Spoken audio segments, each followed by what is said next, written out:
And the incumbent, Assemblywoman Janet Duprey, joins us now. Welcome. Nice to see you. Thank you, Tom. Always nice to be here. You are seeking a fifth term now in the Assembly. I am.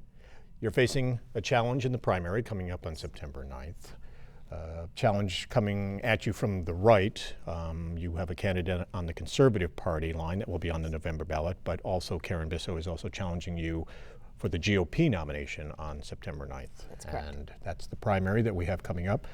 Talk a little bit about what you have accomplished the past couple of years in the Assembly in Albany. Well, again, I work very closely with the North Country Economic Development Council. And certainly the projects that we have brought to the North Country, and I admire what the co-chairs Gary Douglas and Tony Collins, but in particular the whole volunteer board have been able to do. And I've had, we have ongoing discussions year round, and I attend as many meetings as I can. Many of their meetings are held, of course, when we're in session. But I think we're very proud of what we've done to create and retain hundreds of jobs. About $300 million altogether over the past 3 rounds. 274.7 million to be exact. You've got the number, yeah. Yes, I do. And the projects they've submitted this year are equally as good. I think we're going to be right up there again in the top priority listing. So, that's good for the whole North Country. One of the other things it's done is forced us to work east-west and not just up and down the Northway corridor.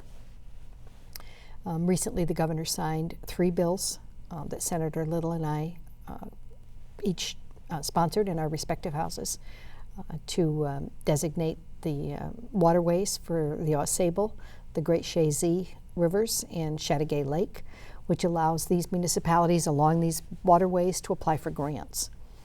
A lot of the grants have dried up. Now, I guess when we're talking about lakes, that might be, I mean it to be a pun, right.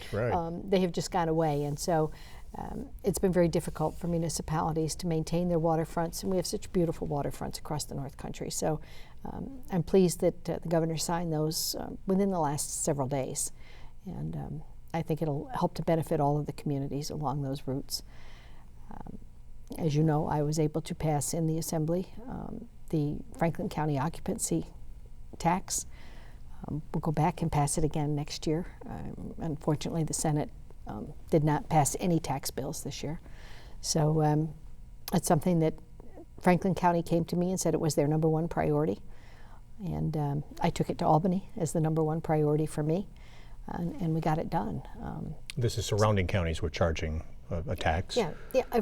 Franklin is one of only 2 or 3 in the state that does not have an occupancy tax. And again, the advantage of that, of course, is it's visitors who help to take the burden off from local taxpayers. Right, and it's called a number of different things. It can be room and board, it can be bed tax, but basically it's for hotels and other establishments to charge a tax for visitors, and it does bring money in, primarily money dedicated for promoting the county and tourism. Absolutely, and they have so much to promote, and when you have to take that money out of the general fund, it's the local taxpayers that are paying for it, and by using the designated funds of the occupancy tax, first of all, there's more money, because I think it will, particularly with some of the developments that in Saranac Lake, the Hotel Saranac, and even developments across the Titus Mountain, what they have done with that, and bringing things into Akwesasne with their new facility. So I think it will certainly benefit all of them. Certainly focused on macadam cheese. I have worked closely with the folks there to get their expansion going. And if folks haven't heard, that's one of the priority projects for the North Country Regional Economic Development Council this coming year. That would help them expand the facility there in Chateauguay. And of course, Chateauguay needs help if they can get it, that plant expanding after the closing of the prison just last month. They do, but what we don't want to lose focus of with that, Tom, is it's not just and it is important, the facility in Chateauguay and the employees there.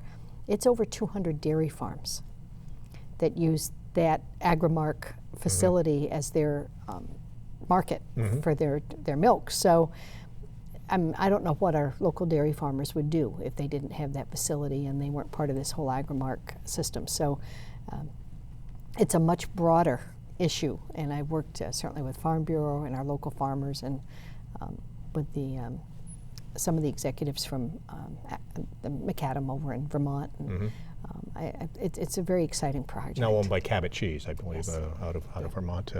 But you're right, the many dairy farmers around the North Country supply the plant with milk. You mentioned were gonna say Chattagat. We haven't accomplished it, but are certainly working with some entrepreneurs who are very interested.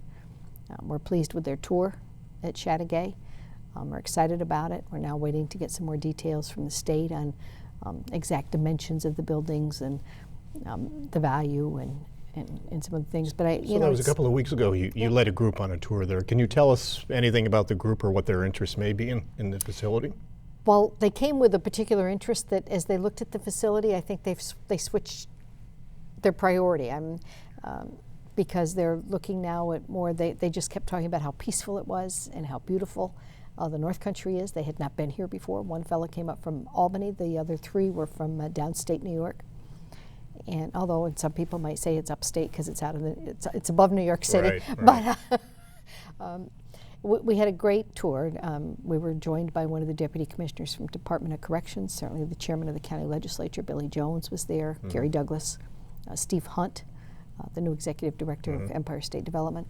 It was really a great discussion, and they looked at a lot of possibilities. I think that they seem to be the most interested in some sort of a living facility, whether assisted living, hospice, interim, the senior housing into assisted living, into hospice long-term. So and then they were going back to kind of regroup and talk among themselves and come back with a proposal. And I expect within the next couple of weeks we'll hear from them again. And but they were, I think, I know they were very pleased with the site and with the possibilities there and the size of it, the fact that it's not in the Adirondack Park. They talked about the beauty of the area, so I said, if you really want to see beauty, and we sent them back down 374 through by Chattagat Lake and Chazy Lake, and the view certainly as you go over Dannemora Mountain. So I think that they're more than speculators, let me put it that way. They have some capital and they have some interest in, and part of what we need to do as a state is to be able to talk with them. I mean, certainly they asked about the $6 to $8 million that has been allocated for the municipalities. The Startup New York, there's still some Empire Zone funding, and the state will work with them when the state gets them the information they need to put a plan together. Then the state will work with them and lay out all of the tax credits and benefits and funding mechanisms that might serve them best. They will be able to look at it on paper and make their decision as to which, if any, satisfy their needs. Certainly if it's something to do with health care, then they would be looking at working with our local colleges, with students. And so I think they just kind of switched gears as we got about halfway through the tour and thought that that's a better use of the property. So that was a good sign that there's this group interested. I know that for you this has been difficult over the past several months, watching a third prison close now, Chattagat, closing in July, about 100 jobs, a little more than 100 jobs being lost. Yeah. Part of the downscaling, the downsizing of the prison system in New York, and with a number of prisons in your district, obviously that's a concern, and you raise the point that has been raised many times before, that if the state's is going to downsize the prison population, close prisons, that the North Country has to be kept in mind about that this is a major employer up here. Absolutely. And I think now with the prisons that we have left, they're full. They have, somebody mentioned to me recently, in fact it was on this tour that it was mentioned to me that there's 8,000 prisoners in the state of Iowa. We have 8,000 in my district. So, but they're, certainly Clinton and upstate are the maximums. There just aren't maximums in the state. And both Bear Hill and Franklin are full. And Altona serves an excellent purpose. I mean, I every now and then people get nervous in Altona. I have no concerns about the Altona prison closing. So I think that we're at a right size point. We are down 20,000 prisoners across the state. But when we look at what's happening right now, and you hosted the forum here on heroin, I think one of the biggest concerns that a lot of us have is, are we not going to, none of us want to just throw addicts in prison. That's not the place for them. I mean, let's get treatment, but we don't have treatment centers. So are we looking at doing some renovations? In fact, that was one of the discussions, not with this group that was here, but is Chateauguay capable of doing a treatment center for addictions? And it probably is, but you have to find somebody willing to invest in that. The legislature did respond this spring. Quickly. It passed a number of bills. 11 bills targeting heroin. More to come. Is this just a first step? And are there particular areas that still concern you as far as the crisis here in the North Country? I think that we have to, I think the crisis is not only in North Country, it's across the state. And certainly some of the legislation we passed is to give the antidote and have it available. And I know the state police are now taking it into the schools. They're trying to work with the school officials to have them recognize somebody who is on drugs or been drinking. And we hate to think it's happening at that level, but it is. But I guess my concern is that so many of these, if we could catch them when they're just starting and get them treated and get them off from it, but by the time they get really addicted, that's when we have the home burglaries. That's when we have them stealing from pharmacies. So then they're criminals, and then they're going to prison. And we have to, these prisons that were built during the Rockefeller drug days. Now we have revised the Rockefeller drug laws, which I agree with. But that was marijuana, that was some of the, and you hate to say soft drugs because any drug is a bad drug, but not creating the criminal aspect that we're seeing being created with heroin addicts. So I think that I would certainly hope that the administration, that the Department of Corrections will say that we need to take a real deep breath and take a time out here. And once you close a prison, and particularly if they get sold, to go back into the business of rebuilding them just seems like ludicrous. So let's take a good look at it. The consensus seems to be among a number of lawmakers to crack down on the dealers, the heroin dealers, absolutely. those that are making a profit off of this, that are targeting people to sell their heroin. As you mentioned, though, the heroin addicts tend to be getting younger and younger into their teens and early 20s, not the addicts we remember from back in the 70s, who tended to be in their 30s or 40s, and heroin more of a casually used drug. This is truly... It's frightening. It's very frightening. And it's in all our communities. And you mentioned marijuana. There are those that want to see an easing of marijuana laws further, that would lift the criminal charges for small amounts of possession. The governor has been a backer of this, and a number of people. Would you ever favor decriminalizing small amounts of marijuana like other states have done? Well, and I'm going to be talking from memory here, but I think what we did is we reduced the charges. So it's not an automatic prison sentence for the first-time offender who's caught with a small amount. I think that's happened. So already steps taken. I'm not in favor of legalizing like we've seen in Washington marijuana. State and Colorado. I'm just not. I'm nowhere near there. At the end, I finally did vote for medical marijuana because the bill got changed so that I really feel the protections are there, and certainly people who are in terrible pain, they need it. I'm actually working with a constituent now that we're hoping to get him a compassionate exemption to get it sooner than having to wait. The 18 months that the governor has established for it to be set up. And there's a need for it, but that's very different than recreational marijuana. New York becoming the 23rd state to legalize medical marijuana, but you can't smoke it. It has to be ingested, and are you in favor of that? Did you have concerns about it? I did, because here we are, we're stopping smoking everywhere. And again, I've supported those bills. But then it becomes, to me, a little disingenuous to now say, but somebody can start smoking marijuana. Well, we're taking away cigarettes, but smoke marijuana. And my head doesn't compute that way. and it does, and I've read reports, and because, when people hand me research, I actually read it. You're alone a lot in a motel room at night. You have a lot of time to read. I think there is indication that an addiction to marijuana can often lead to an addiction to something else, because it, after time, doesn't give the high that somebody who is addicted needs.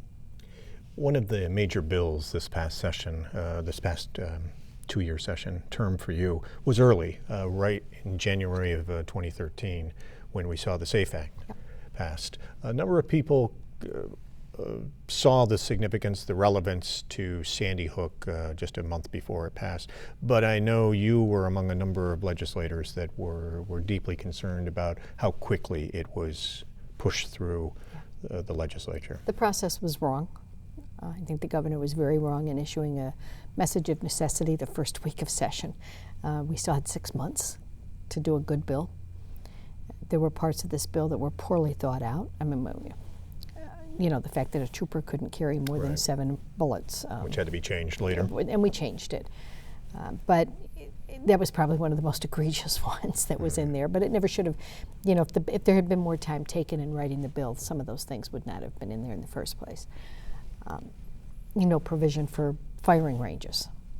I mean, there's just things like that just created a lot of anxiety that should not have been.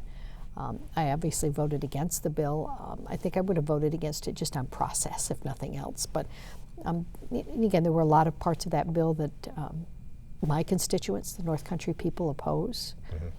You know, it's interesting because everything went through like in 48 hours. Again, it's a number I ran. I don't remember all the numbers, but I got 434 emails. Only 2 people were in favor of the bill. So that's an incredibly clear indication of how the people of the North Country feel about it. And, you know, again, and I've had discussions with some of my colleagues from New York City, and they can't conceive that somebody owns a gun just for recreation. It's just, it's 2 different worlds. So a number of people believe it's unconstitutional. A number of people think that maybe the focus should instead be on the mental health issues primarily, rather than going after existing gun owners and limiting the number of bullets in a magazine and such. Where do you fall on that? I think it's going to be up to the courts to determine the constitutionality of it. There have been some challenges. There have been some, and for the most part, it's been upheld. It. Yeah. I think that still the whole issue will be decided in the courts. There's still court actions going on. We'll see how they unfold. You know, I know there's a move that some people would like to see it repealed. I can tell you that given the makeup of the New York State Assembly, unless something happens to change it drastically, which I don't see, it will not be repealed. As you know, there's 150 members, 65 of them are from New York City.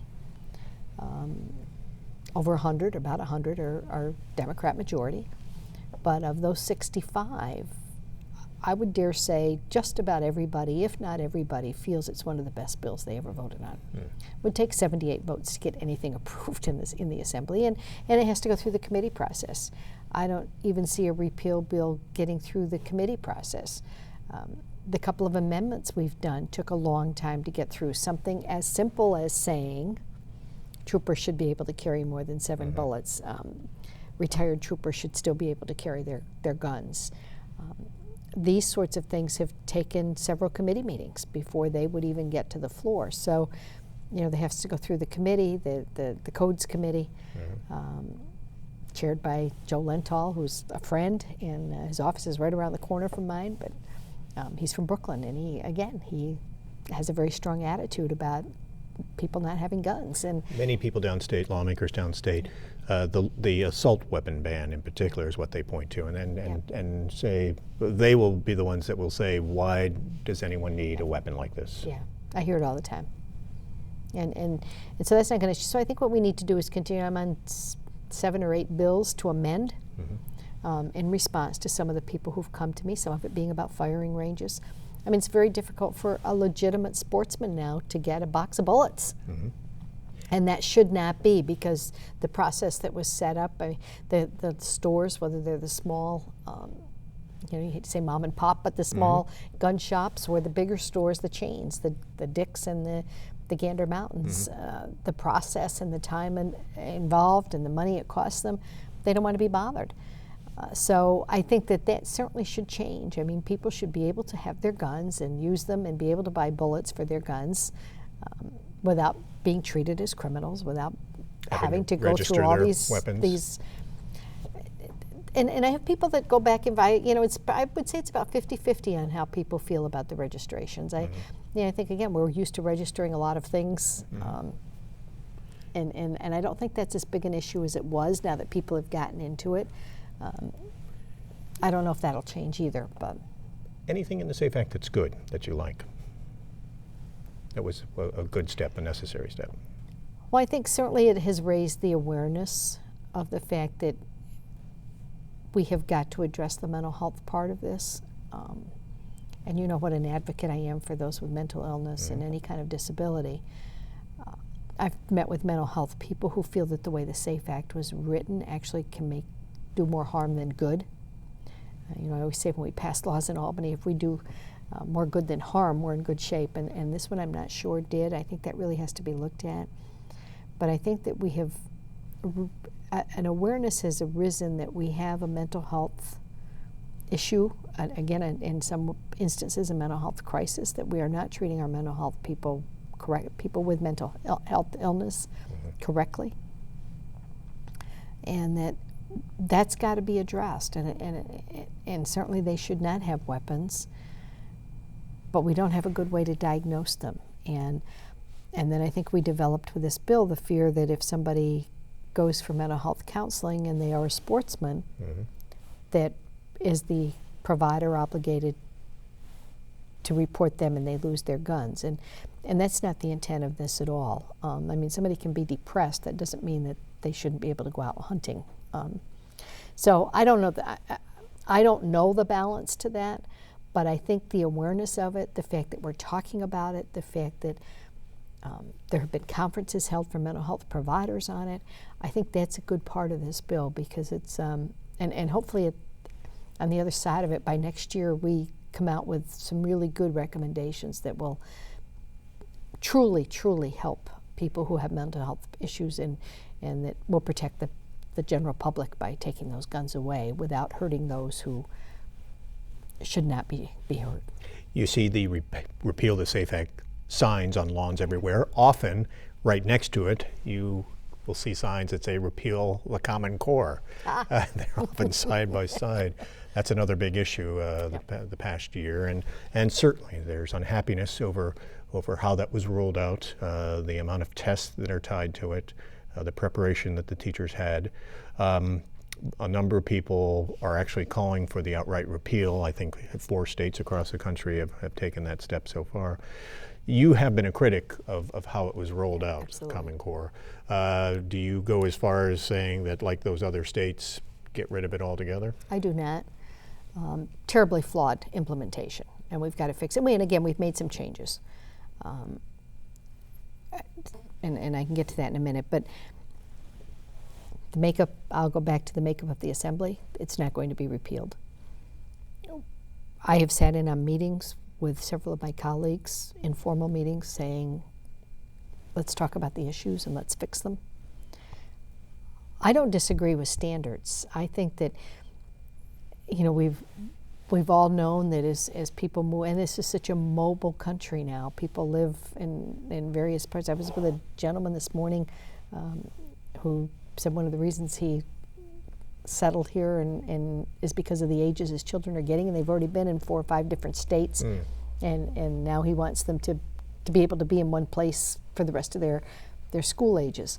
I think that the children in New York State should have a high standard to live up to, but that same standard should be in Iowa and Arkansas and California, and we should have an educated society across this country. So I don't disagree with the standardization, which was what the Common Core first started out to be. We took in, and it was during the Patterson administration when we were rock bottom broke. Right. Race to the top funds. Race to the top funds were very attractive. And I have not been able to get a firm answer whether all that money would have to be paid back if we got out of it, and it's going to be interesting to see what happens in these other 4 states. Obviously, my huge concern there would be we're just beginning to fund education back to where we should be. We still have a long ways to go. We're not there yet, but for the first time this year, we actually made some decent increases, particularly in gap elimination funding. Right. If we have to pay back that means almost $1 billion. I don't know what happens to our education system at that point. And we've always had standards in New York. I mean, we've always had the Regents exams. I think the only state that's done that. So I think the issue with this is there's too many tests too early, too many tests without the proper curriculum.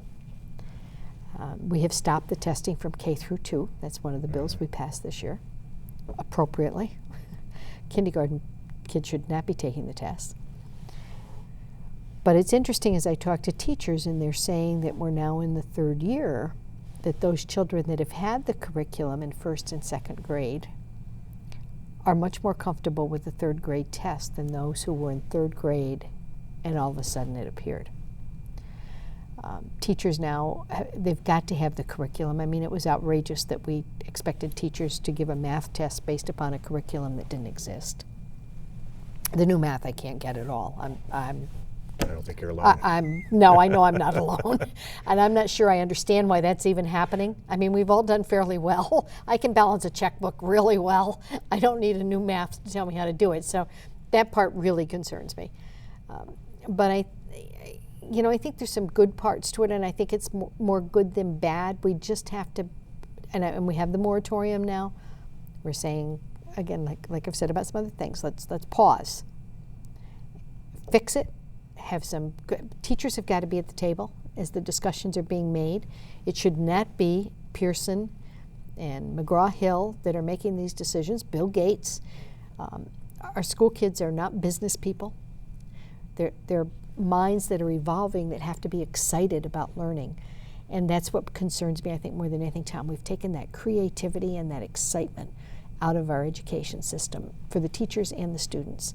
I've met with high school freshmen who said to me, it's not fun to go to school anymore. And it breaks my heart because it should be. I mean, every kid's going to have a bad day, but they shouldn't never want to go to school. The experiments and the being able to just kind of say, all right, let's just talk about what's happening in the world today instead of reading a textbook or doing a standardized test. And those pieces, we can't lose our arts and our music and our sports and these things that are just a vital part of making a child a whole child and a whole adult at some point in their lives. So those pieces really, really concern me. And I'm hoping that during this 2-year time that we get them addressed. But the only way we get them addressed is to have our teachers sitting at the table as the discussions are taking place. And it can't be the Commissioner of Education and it can't be the Board of Regents because they're not in the classrooms and they're not dealing with these children every day and they're not dealing with these curriculums. And so we've got to have that focus. And if we don't, I don't think we're going to be any better at the end of the 2 years. And then I'm going to be ready to say, okay, now we got to think about, do we have to really get rid of it, or what do we have to do? I know for a number of parents and educators, also the data that was going to be stored, the students' data, was a concern as well. We got rid of that. That was another piece of legislation that we passed this year. Many worry that eventually that'll come back, that'll be an issue again. Yeah, I guess it may, and I think it'll certainly be in a different form, but. Again, I have grandchildren. I don't want somebody being able to know every detail about who they are and what they are. And I think, again, the issue for some of our special needs kids, or just a young child, or there's a boy or a girl who just is immature in 1st and 2nd grade and can't cope and throws temper tantrums and has a fit and ends up in timeout, and these things become on a record. By 4th or 5th grade, that child may have turned around 100%. That record shouldn't be following that kid. So these are some of the things that I think, there's no reason for the kind of detailed information being stored out there that they wanted. It's just not acceptable. And, you can, I guess when we look at what's happened with Target and so many of them, Bank America and so many of these big banks data breaches, with the security breaches. Somebody's got to assure me that our kids are not nobody's going to know if we have a kid on, whether it's on asthma medicine or something. It's, quite frankly, it's none of their business. You mentioned gap elimination. for many school districts, and especially here in northern New York, that is still a major issue. Funding taken away back in the days of Patterson when the state was in a real fiscal crisis, being restored, but many people see the state saying, well, we've restored your funding and we're adding more funding, but it hasn't gotten back to the levels where it was back in 2009 when the state first took it all away. We're getting there. And I'm not minimizing the fact that we're not there yet, but the gap elimination, every school here in my district, I have 19 school districts, they all did fairly well. Some of them got as much as 70% of their funding back. So, our biggest concern as collectively as those of us who represent upstate, including the North Country, is that the big 5 school districts, they should have their gap elimination funding satisfied within 2 years, and that then the rest of us will have an even bigger struggle getting ours. So a huge push on to get that done over the next 2 years. And we were successful this year. I mean, we got more than the state average here in my district. And, I'm not saying I'm satisfied, but it seemed good at least to have us. Restored. It is being restored, and everybody got a pretty decent bump. And I think I'm hoping if we see the same, and with the surplus that the state now has, I would hope that we would use it to do something like that to save our education system. And with the money being taken away several years ago, and then the property tax cap passing, that has put a limit on how much schools can raise and add for spending. And we've talked about trying to get some exemptions, like for transportation, for some other things that special needs. I mean, there's certain things that the schools have no control over. I'm not a big proponent of the tax cap, and yet I understand the taxpayers need to know that their taxes aren't going to go up 15, 16% a year. As you'll recall, we were told you pass the tax cap and within 2 years there will be some very substantial mandate relief. That hasn't happened. So we only got one half of the equation, and when you only get half of what a promise is, then it's not a promise anymore. So I'm still concerned about that. I've had people say to me, why can't you just get rid of the mandates? And again, the reminder that for every mandate, there's a huge lobby group that thought that mandate was a really good idea. So it's not, I don't know the answer to that. I think we're still trying to examine it. I'm not on the Mandate Relief Committee, thank goodness. But those that are, they're working very hard. But it's really difficult, and part of the way that committee got set up, every one of the stakeholders is sitting at the table. So makes it even more difficult to get rid of a mandate when you're talking about the mandate that you or I want. So, it's a huge issue. The tax cap is very difficult for our municipalities and for our schools. And then when you add to the schools that they have the public vote and that 60% to override, right. It's setting up a perfect storm. And again, I think what we often lose sight of is that if we don't take care of our school systems, it's our children. It's our next generation. We cannot allow them to fail. And so, we keep working at it. I mean, we had a couple of school districts here that were really in very dire straits 2 or 3 years ago, and they're on fairly solid ground again right now. So, I work with them all the time. I'm in constant conversations with them.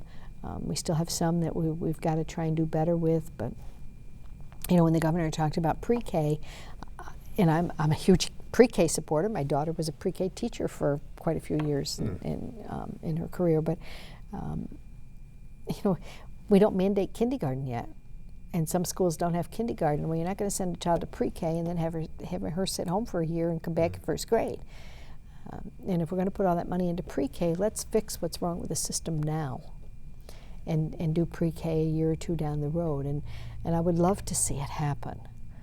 But we've got to have our school systems on solid ground. And so many superintendents have said to me, well, how long is this funding going to be available? What happens when we get it started and we have the program going and then the state pulls back again? then where do we go with pre-K? So some school districts do have pre-K. Oh, in yes. the city of Plattsburgh, Beekmantown. Lake Placid just got the grant from the state, and is really the only one in the North Country that's now adding it with the state chipping in the money. They're teaming up with St. Agnes, which already has a pre-existing pre-K program, and they're going to use existing classrooms and teachers to send every fourth grader in Lake Placid and Wilmington to pre-K. And that was part of the issue, was the additional classrooms. The cost to go with it. The cost to go with it, in the Bond Act that is going to be on the November ballot that nobody's really heard anything about, which I expect after the governor's primary, that may come out more. But,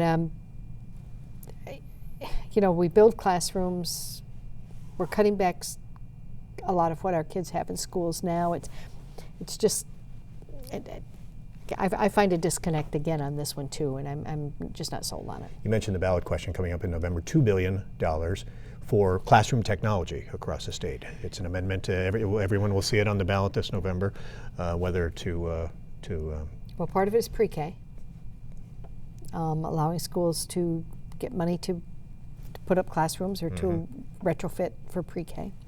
Part of it is for technology. Every classroom would have a smart board and some of these things. I guess part of that whole technology piece that bothers me is that every child would have an iPad, and I'm not against children having an iPad, but when we borrow money for something that is probably going to be outdated in 2 or 3 years, I flip back to my county treasurer days, unless you've got a lifetime of at least 10 or 15 years, you don't borrow for it because you're still paying on it long after you no longer have the product. So that piece of it kind of concerns me. We'll see how it all unfolds. I'll ask you about another question on the ballot since we just brought it up. Has to do with creating a commission that would oversee redistricting in New York. It's always been one of the criticisms, is that redistricting, whichever party is in power, cuts up the districts, and you've had it happen to you where your district has changed dramatically with redistricting, and whoever's in power will cut it up and gerrymandering and everything to make it to their advantage for the incumbent. You are an incumbent, I know that, but I know a number of people were unhappy that the commission still is going to have the legislature's fingerprints all over it. 8 of the 10 commissioners will be, for all intents and purposes, chosen by state lawmakers. When I was in the county, one of the proposals that came up was to have the redistricting of the Clinton County legislative districts taken out of the hands of the legislature. And it was done by Rodney Brown, the county planner. I mean, nobody is more bipartisan and nonpartisan, I guess I should say, because Rodney is just, this is what the plans say, this is what the numbers say, this is the way it ought to be. It's worked very well. I think it was one of the better things that happened at that point, because it again, and some people weren't happy because the districts changed, but they changed because of the numbers. Each of us in the assembly supposedly represents about 130,000 people. We have some people in the city that represent as few as 109. I think I represent a little over that. Certainly the mileage is slightly different.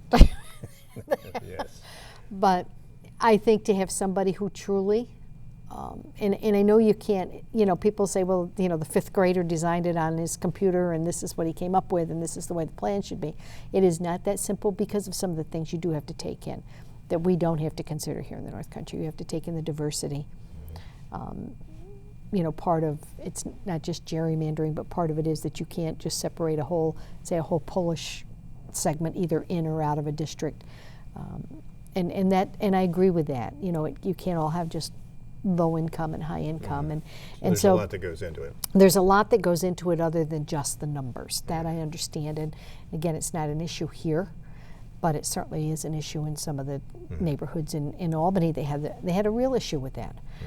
More than whether they're a Democrat or Republican or independent. It was much more of a, when they first started with some of the districts, it was the minorities and some of the new Asian community and the way that they were just not being recognized. And so there are a lot of variables besides just, all right, let's go 130,000 by how many different districts. But, and again, in the Assembly, it has to be 150 districts. The Senate, of course, as you know, they added one district last year. Yeah. They have that flexibility. The Assembly does not. So, but I would absolutely support a program at any time, under any circumstances, that says it will be out of legislative control, out of the executive control, done by somebody, some group that is absolutely going to look at all of the details and say, these are the way these districts should be drawn up. Speaking of commissions, the Moreland Commission has been in the news so much this summer. A lot of criticism there, a lot of people thinking that the governor should have been more forthcoming about it, his involvement or his administration's involvement. Do you think the governor should have really provided more information when these questions were first raised by the New York Times about potentially his staff either meddling with or Larry Schwartz or other top people in his administration perhaps trying to influence what subpoenas were going out from the commission? Yes. I think the governor doesn't look good in this one. I think that he certainly, his administration certainly blundered through it. I don't know how much involvement they have. You know, you get certainly two different sides to it, but they shouldn't have had any. I mean, a commission was set up to do a job. I was never real pleased with Jacob. I felt that they weren't doing their job well. I thought there was, I just was never happy with some of the things they came out with and the way they subpoenaed people, and it was just, it was not, Jacob I felt was a mistake.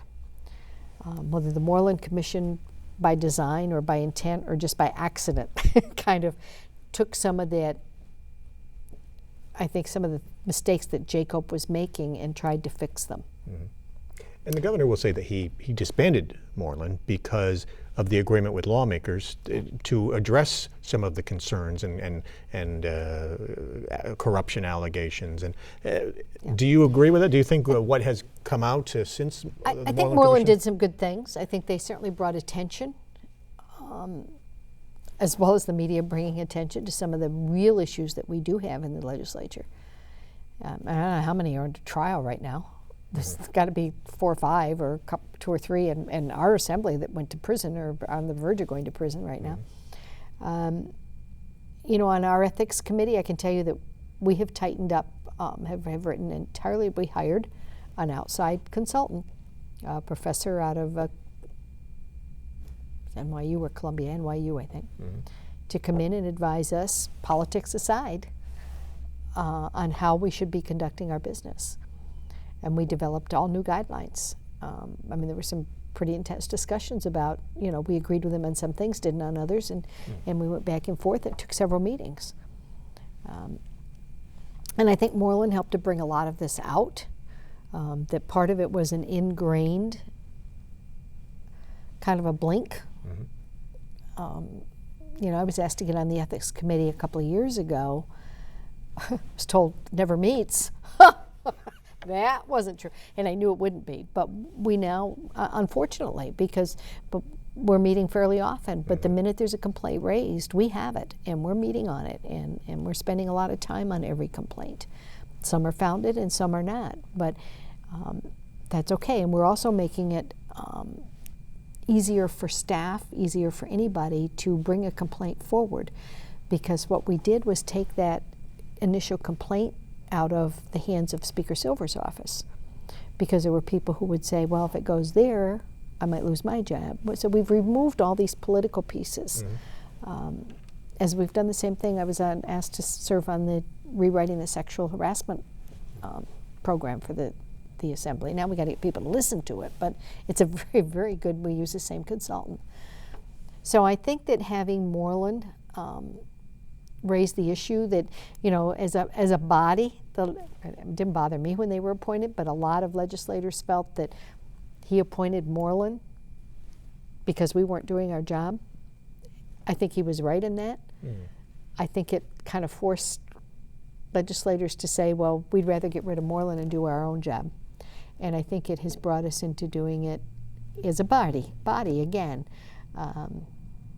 in a much more open, transparent, you know, and I've said it before, but I'll repeat it, that the Ethics Committee is the only truly bipartisan committee in the Assembly. We have 4 Republicans and 4 Democrats. So there is nothing, and there has to be a majority to vote on anything. So that's probably why we have some pretty intense discussions. But you know, we're all very strong individuals. We're kind of handpicked to serve on that committee. And I think we've come up with some good plans and proposals that if it had just been done in the regular committee format would not be as good. And I think that a lot of these changes were generated because Moreland was created. There is a U.S. Attorney's investigation into the administration and whether it meddled in the affairs of Moreland. There have been calls for an independent prosecutor or a state prosecutor to see if any crimes were committed. Would you favor that? Do you think there ought to be a separate investigation? Maybe. I think this federal prosecutor is pretty relentless, and I don't mean that in a bad way. I think if there's something there, he's going to find it. So do we need to spend state tax dollars to have a parallel investigation? The governor doesn't seem to be taking much of a hit in the polls from Moreland. People say, yes, political corruption is a problem in Albany. Whether some believe that perhaps the governor didn't handle Moreland the way he should have, but when asked if it's going to dissuade them from supporting the governor, many people say it isn't. The governor heading into this election is pretty popular, and even upstate, there are people from upstate, very Republican, but people have for the past 2-4 years now have really been saying that the governor has been paying attention to the North Country, and that he's been doing good things up here. Well, it's hard for us in the North Country not to recognize what he's done, and I'm saying that as a non-political statement. I mean, he's had the 2 summer challenges. Promote tourism. He had the winter challenge that was held in Lake Placid last year. I wasn't able to get there until the dinner because I went to my granddaughter's gymnastics meet first. She was quite impressed that I blew the governor off to be in her meet. So that's a Nana's prerogative, I tell her. So, versus it was a really cold day out there on snowmobiles. So, but we an easier choice. Yeah, he, we had colleagues, certainly many assembly members who had never been to Lake Placid. They hadn't been north of Albany, I think, some of them, honestly. So when we get that sort of promotion going, and just the media blitz that goes across the whole state, the pictures of the governor on a snowmobile riding over wherever he was going. He had one out in the Lowville area. So it's hard not to say that he's done a lot to promote the North Country. And a lot of people, especially after Irene, were impressed with it. Wow. With his the TV ad with the Keene Fire Department. And I mean, a lot of people will say that he did go above and beyond, coming back and making sure that those areas got state funding when FEMA wouldn't help with the rebuilding of the Keene Fire Station. So I relate it to how wonderful Governor George Pataki was at the ice storm. And it's the first time in the interim that we have seen that kind of attention paid by a governor. I mean, certainly Governor Pataki was here. We met with him in emergency headquarters within a few hours of the ice storm, and he helped us recover. And that's what Governor Cuomo did after Irene here. So, you can't, politics aside, when the chief executive does that for a region, you have to respect it and be grateful for it. And along with the challenges in helping tourism, has he taken legitimate steps to help the economy of northern New York? Well, again, I think part of it is the forming of these regional councils. That was his idea. Certainly, we have just fared so well in that system, and we never did before. If we lose that, I believe we will not again, because when decisions are made out of Albany, out of the state agencies, the vast majority of commissioners have been, as long as I've been around, which is a long time, probably always will be, New York City centric. That's where their ties are. That's where they know the people. That's where they have the open door policy. And by having these regional councils where our local people are making the decisions on the would somebody sitting in Albany say, yeah, macadam cheese agrimark is important? would they understand that it's important because it's 200 dairy farms relying upon that service, or would they think, oh, it's just a small factory sitting in the middle of a small town? So and people have pointed to that, saying that that's good that the locals are making the Absolutely. decision on where the aid is going. What do you say to the critics that say that in the process you're picking the winners and losers, and that they don't like the system of the regional economic development councils? They think that perhaps it ought to go more evenly to all businesses, or that the startup New York programs are maybe too gimmicky. That instead of pinpointing specific businesses in specific areas and giving them tax breaks, that smaller businesses that have already been here and established for a number of years get incentives, and instead that it's more evenly, divvied out. that I hear that criticism more with Startup New York than I do with the Economic Development Councils. I mean, anybody can apply through, if they meet the right criteria, through the Economic Development Council to get grant funding. I mean, the Hotel Flanagan has been around for how many years? I mean, so it's not just. And that's on this year's priority list to create a North Country community. And McAdams has been around for, 100 years. So, and I think that in the Strand. So, I mean, when we look at projects that get funded through the North Country Council, there is no criteria. The Startup New York, I hear a lot of criticism about it, and it's going to be interesting to see how it all kind of plays out, because it's, we had all the hype and then nothing's really happened, and now it seems to appear that some of the projects may be starting to really come in, and I've talked with a couple of businesses that it wasn't worth it for everything they had to do to get the benefits. I think that we'll see that for some it certainly is worth it. The tax exemptions are. Some look and hope that it'll bring businesses into the Pfizer facility in West Shazy that's been sitting idle for several years now. And which again, if we can bring in new jobs and get a new business started there, get that generating enthusiasm in that small town of Shazy, it's good for the school, it's good for the community. So I think, it's a little premature for me to give a report card on Startup New York. I do know that there are many small businesses that have felt that they've been paying taxes for 40 years and now all of a sudden a new company comes in and gets everything tax-free, and I understand that.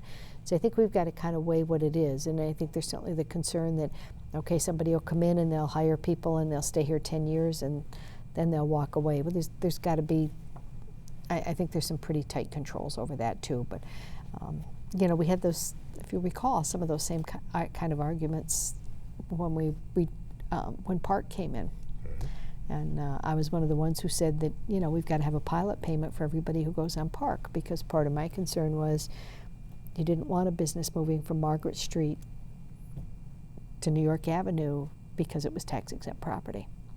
So I've always kind of been there, and I'm a little bit, let's say I'm cautious, but yet if we can create 300, 400, 500 jobs across the North Country in various spots, even 200 jobs, then we got to look at it. So. And you mentioned Hotel Flanagan again. That's on the NC Red Sea priority list for this coming year. That would take that old dilapidated hotel and turn it into a Malone campus for North Country Community College, and a number of those projects. The thing about this year, this round of funding, the fourth year, is that most of those priority projects have private investment that would go into it. They have all had to have. That's been part of the criteria for everybody all along, and nobody got into that without having their private investments. Okay. I know for you, this was a summer where you had some, I don't want to say jubilation, but there was finally a sigh of relief earlier when the courts basically threw out the latest challenge to the Adirondack Club and Resort project. The two environmental groups behind it are challenging again, appealing, and so it could continue on for several more months now. That has been a frustrating project for you, the challenges to that. You and a number of other people believe that basically this has been vetted enough, delayed for years, that this is a project that needs to get going. After 11 years, can there be anything left to say? I mean, it's really, yes, it is frustrating. I was in Tupper Lake just the other day, met with the developers again, and they're moving forward. They're optimistic. It was a 5-0 ruling. It was a 5-0 ruling. I've read the ruling. To me, it was adamantly clear that there is no basis. There was no basis for the last suit. I certainly don't see a basis for the appeal. It goes back to the same judges. So I think that investors are feeling better than they were. I mean, certainly, again, who wants to invest money in something that is in the court system? But I think anybody who reads that court decision and says, well, why would these 5 judges overturn a very well-written decision that they wrote? Now, I suppose, we're never sure what the courts will do, but I just feel that it was so precise. It answered point for point for point the environmental concerns and dismissed them, totally dismissed them. I mean, I've read a lot of court decisions over the years, and again, particularly in my years in the Treasurer's office, but there's always that wiggle room of, gee, did they mean this or did they mean that? I read this and I didn't see any ambiguity at all in their statements. So the environmentalists had thought that the APA hadn't been thorough enough in vetting the environmental impact on the area around Big Tupper Mountain, where these luxury camps will go, about 700 homes, some in the design of luxury, great Adirondack great camps.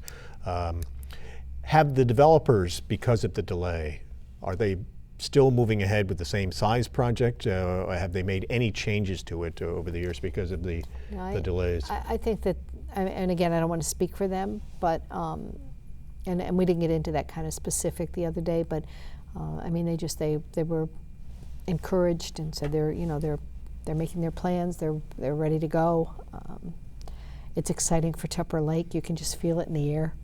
I attended a function at the library that day. That's why I was over there, and just the excitement of the people. There were probably 75 people there that are just, you can just feel it. They're saying, okay, Tupper Lake is going to come back. The feeling is it'll create about 500 jobs, has always been the estimate. The feeling is, though, it'll be a more lasting economic shot in the arm if this in fact turns into a year-round resort. Oh, it's huge, and you're right. It has to be year-round, and the people that are investing, and I've met some of the folks who are interested in it, and they're already talking about what can they do for the community. So I don't think they're going to come and lock themselves off in a great camp that you and I probably can't afford, Tom. But it's I think it's just going to be good. And if it's good for Tupper Lake, it's good for Saranac Lake, it's good for Lake Placid, it's good for Malone, it's good for across the board. So it's good for Plattsburgh. So I feel good about it. I think that it's unfortunate that these environmental groups are just doing everything they can to stop a project that would absolutely help the people who live and work in the Adirondack Park. When I go back to my tour at Chateauguay and how that was one of the first questions these developers asked me, is it in or out of the Adirondack Park? Now, they're not from here. I heard you make that reference, and that was certainly they're not what they from were here. They were but that's what they talking were, about. and I think that we'd have had a different reaction had they known they were within the park. Because they'd have to go before the APA and it's not the APA as much as it is the environmental groups. And look at what happened with Camp Gabriel's. The APA approved everything. The environmental groups came in and said, well, it should go back to Forever Wild. It created enough issue they couldn't get title insurance. And this is another prison that's just closed here in the North Country within the past 3 or 4 years. 3 or 4 years. Plans for a summer camp there now that look as if they are moving forward. I think now they've got it, but they've lost this whole summer. I mean, they had enough young Jewish boys ready to come up for the summer, and they had to cancel it all out. So we need the Adirondack Club and Resort for Tupper Lake. We need the Adirondack Club and Resort for the Adirondacks, because we need to abolish the thought that if it's within that 6 million acre park, you can't do it. And I will give the APA credit. I mean, I think they vetted that for how many years? I mean, I went to so many of those hearings that they were getting like yawn time. And I don't think they could have done anything more to get all the information they needed, short of one of the environmentalists said that, well, they didn't count the raccoons. Well, they all look the same to me. I don't know. But so we've got to just be able to say, yes, we do welcome business to the Adirondacks. I mean, again, we talk about our schools. Well, we can't have sustainable schools and sustainable towns if we don't have jobs. And you can't have a school in a place like Tupper Lake if the only jobs that are available are the transportation hub in Plattsburgh. So we've got to move forward. We should be able to, and we should be able to do it in an environmentally friendly way. And I believe that people who live in the Adirondack Park, nobody takes better care. They're no better stewards of the environment than they are. So it's just time to have this end. Last question. We've been just talking for a good hour here. If you are elected to a 5th term and you head back to Albany, what will be your priorities for the next 2 years? Well, certainly one of my priorities is Common Core. It's one of the main reasons I ran again. We've already had the discussion on my concerns about it. One is our mental health. I'm very concerned that we are closing our mental health institutions and sending people back to because the focus now is that people should be living in our neighborhoods. Well, they should only be living in our neighborhoods if they have the adequate funding sources to take care of them, and I don't see the dollars following. If you close a facility and you save that money and it doesn't follow to the community, we've got problems. We all went through the homelessness issues and all of those in the 80s, and we cannot go back there. Some of us remember that all too well. For those who can be treated in the community, good, but some of these sex offenders and various, they should not be living in our communities without certainly, if at all, not without the proper care. And some of them should always, we're always going to need people institutionalized. I think we talk about having too many mentally ill in our prisons. Well, we're going to have more in our prisons if we don't have institutions to treat them adequately. So that's a concern. I'm concerned, and it's been interesting that over the last few months, I've met with several families who have young adults on the autism spectrum, and my grandson being one of them. So I'm not, and I think that's why they've come to me. But young adults between the ages of 19, 20 to 25, 26, who cannot find jobs, who are regressing, who aren't working. The system that has been set up to help them find jobs seems to be a total failure. I know it's difficult to find jobs, but some of these that are on the high end of the spectrum, they have no social skills, but they can do jobs. So that's a focus of mine, and I've kind of refocused that because when you say, is it just us? Is it just me? No, it's not. I mean, I've had at least a half a dozen people reach out to me over the last few months, and our kids with autism grow up to be adults with autism. Right. So certainly, and again, to continue to foster the infrastructure issues of the North Country, we certainly have been very successful with DOT funding, but we've still got more to do. I've said it before, it's not so much the going to Albany, which I think might have been the focus of part of your question. I always hope we do more good than harm down there. But what I love about this job, Tom, is what I do here in the district, in the North Country. And if it was just Albany, there'd be no way I could do the job. But it's helping families here. It's being out in the communities. It's visiting the schools. It's visiting with the municipalities. It's going on tours of our manufacturing groups and talking to people there. But it truly, the best part of this job is one-on-one, helping families and helping individuals with very serious issues. Helping a business get through the abyss of needing a license, whether it's a liquor license or a DEC license or a health department license, that they just are a workers' compensation issue. Helping folks with retirement issues. Those are the things that get me going in the morning. Those are the things that when I go to bed at night, I either stay awake because I couldn't fix it during the day, or I have a big smile on my face because I was really able to help somebody who didn't know anywhere else to turn, and that's what this job is about.